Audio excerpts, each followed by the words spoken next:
Paragjukimet janë pjesë të vetëdijsimit njerëzor, që ngoliten në psikologji njerëzore, që ngoliten në vetë aftësitë e njeriut për ta parapar një diçka dhe për të analizuar për diçka të veçantë, për një dukuri, për një rast, për një fenomen.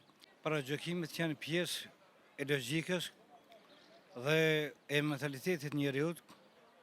S'ka dilemë se edhe ne jemi popull si gjithë popujt e tjerë, dhe s'ka dilemë se jemi populli më autoktoni i Kosovës, jemi populli më me vlera historike, më me vlera ideologjike, me vlera prosperuese. Por paragjukimet janë si paragjykime, si pjesë të logjikës njerëzore. Dhe ne s'mund të ikim kësaj dhe ne jemi pjesë e kësaj logjike të përgjithshme universale. Edhe ne jemi paragjykues, po paragjykimet do ta kenë argumentin. S'pako një argument bazë, sepse paragjukimet nuk kanë argument të plot, po ato mund të kenë një pjesë, do të nisën nga një pikë vështrim, nga një fillim që dëshon njeriu në diçka dhe në emër të asaj krijon paragjukimin. Po kur paragjukimin nuk mbështetet në ndonjë faktografi, gjysmë faktografi, apo ndonjë premisë të paraparshme, domethënë se ky paragjukim është negativ dhe nënvlerëson njeriu, nënvlerëson shoqërinë, nënvlerëson kombin dhe gjithsesi nuk sjell progres shoqëror. S'ka dilemë se edhe ne jemi popull dhe jemi njerëz, kemi paragjukimet tona.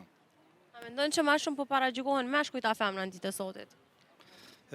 Dëgjoj ne, unë nuk kam paralele se sa paragjukohen femra dhe meshkujt, po paragjukimet janë pjesë të vetëdijsimit njerëzor, që ngoliten në psikologji njerëzore, që ngoliten në vetë aftësitë e njeriut për ta parapar një diçka dhe për të analizuar për diçka të veçantë, për një dukuri, për një rast, për një fenomen.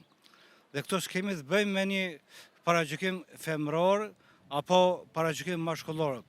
Po, sido që tjetë, femra është më atakuar në këtë prizëm se sa meshkujt për sa i përket paragjykimit, sepse kemi dalë nga shoqëri patriarkale që kërkon kohë për të rivënë logjika dhe instrumenti i logjikës së shëndosh së shoqërisë dhe individit ton si njeri për të gjykuar, sepse paragjykimi është një gjykim jo i saktë, po është një instrument i njeriut subjektiv, që nuk sjell rezultatin definitiv, po është një paragjykim pa pasur argumente, pa pasur faktografi, pa pasur një piknisje që sjell deri te një analiza dhe zhbërthimi i asaj që quhet reale.